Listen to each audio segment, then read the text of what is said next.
हाँ मित्रों, पिछले पार्ट में हमने देखा 45 डिग्रीज के बारे में। अभी इस पार्ट में 30 डिग्री और 60 डिग्री की क्या वैल्यू हो सकती है देखेंगे। 30 डिग्री एंड 60 डिग्री। उसके लिए एक ट्रायंगल बना देंगे।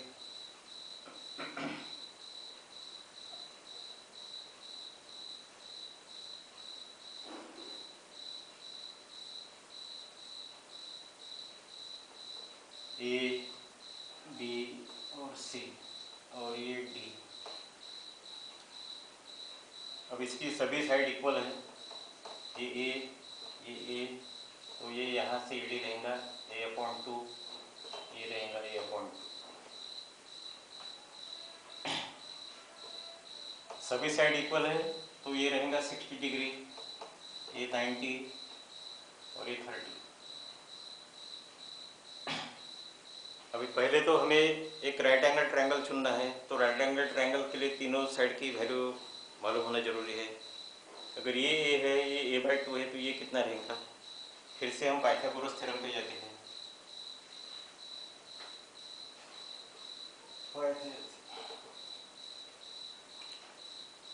पाइथागोरस थ्योरम क्या बोलेगा, AB² is equal to AD² plus BD²। तो अभी BD निकालना है, तो BD² is equal to AB² minus AD²। ठीक है, तो AB² हो गया A² minus AD² a/2 square, A² minus A² bye 4।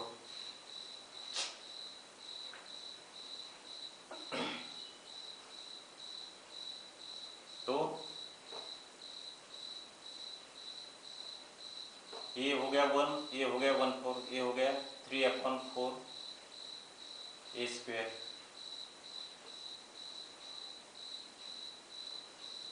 ये BD², तो BD is equal to √3/4 A²। तो A² अंडर रूट है तो ये बाहर निकल जाएगा, ये 4 है तो ये 2 आ जाएगा, खाली √3/2 रहेगा और ये रहेगा। तो BD वो आ गया √3/2A। अभी sin 60 cos 60 sin 30 cos 30 ये अपने को मालूम है। चलो देख लेते हैं क्या रहेगा। साइन, मान लीजिए sin 60 निकालना है। sin 60, साइन का क्या रहता है, अपोजिट साइड अपन हाइपोटेन्यूज। अपोजिट साइड कितनी है, ये यानी BD/AB। ठीक है ना, साइन बोले तो अपोजिट साइड अपन हाइपोटेन्यूज, BD/AB। कितना है BD, √3/2A/A। तो सीधा ही दिखता है, ये कट गया √3/2। तो sin 60 इज इक्वल टू √3/2।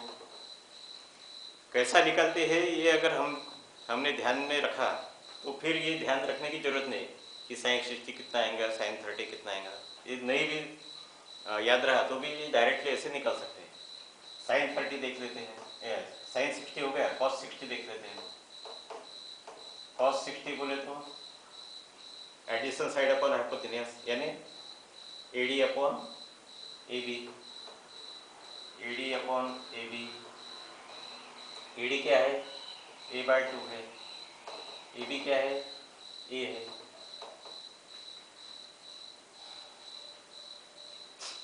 तो क्या हो जाएगा,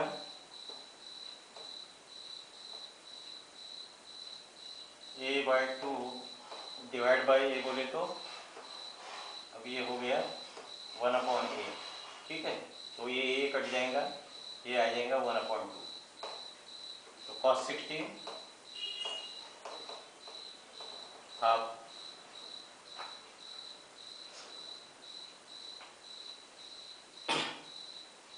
अभी 30 देख लेते हैं। साइन 30 क्या रहेगा?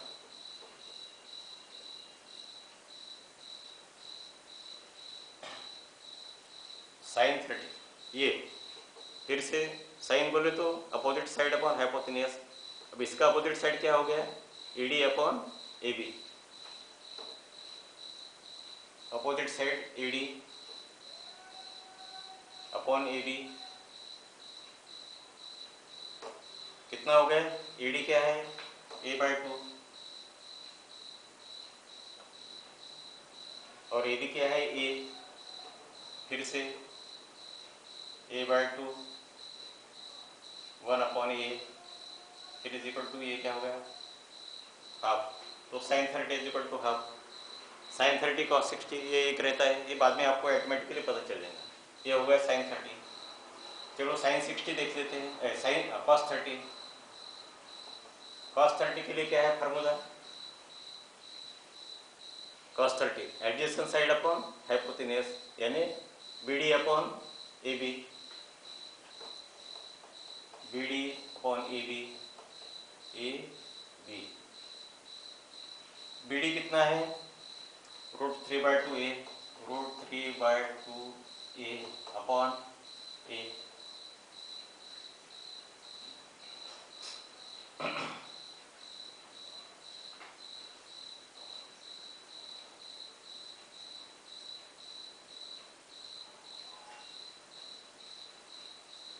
अभी सीधा ही दिखता है, ये इधर ही है, इधर ही है, ये कट गए सीधा √3/2। सो cos 30 इज इक्वल टू √3/2। तो ये तो हो गया sin 30 cos 30, sin 60 cos 60। ठीक है। अभी आसान है, बहुत आसान है। डायरेक्ट अगर आप रटोगे तो मुश्किल है। ये कैसा जनरेट हुआ ये समझ लिए तो आसान जाएगा। अभी देख लेते हैं 0।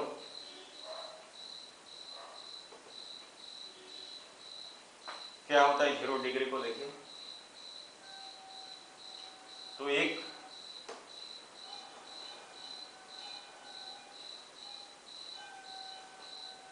राइट एंगल ट्रायंगल ले लेते हैं,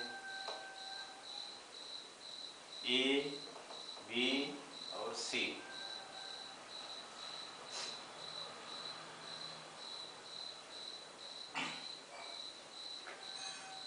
अब इसमें थोड़ा ये है, मान लीजिए अपने को ये साइन A cos A निकालना है। तो अभी 0, जब A अगर 0 आ गए तो क्या होगा?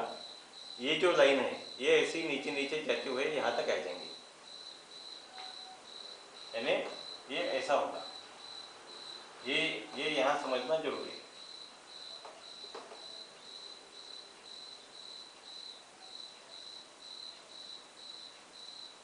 ये तो रहेंगी,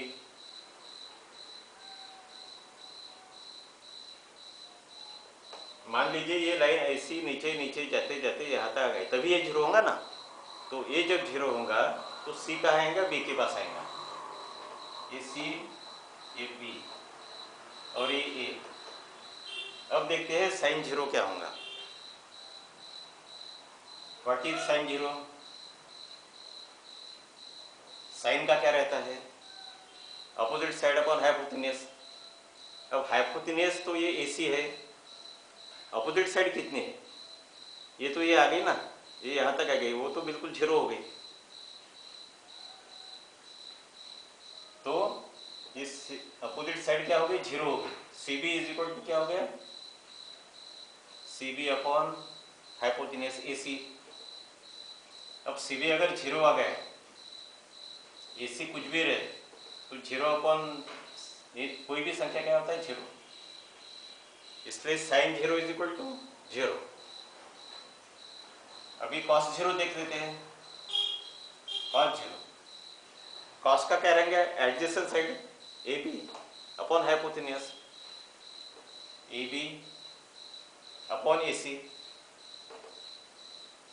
तो अभी हम देख रहे हैं जो ए बी है वहीं पे वो सी आ गया है, तो ए बी और ए सी इक्वल हो गया है। तो ये क्या रहेगा, A B upon A B या A C upon A C is equal to 1,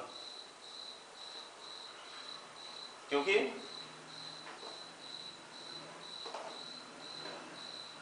A B is equal to A C.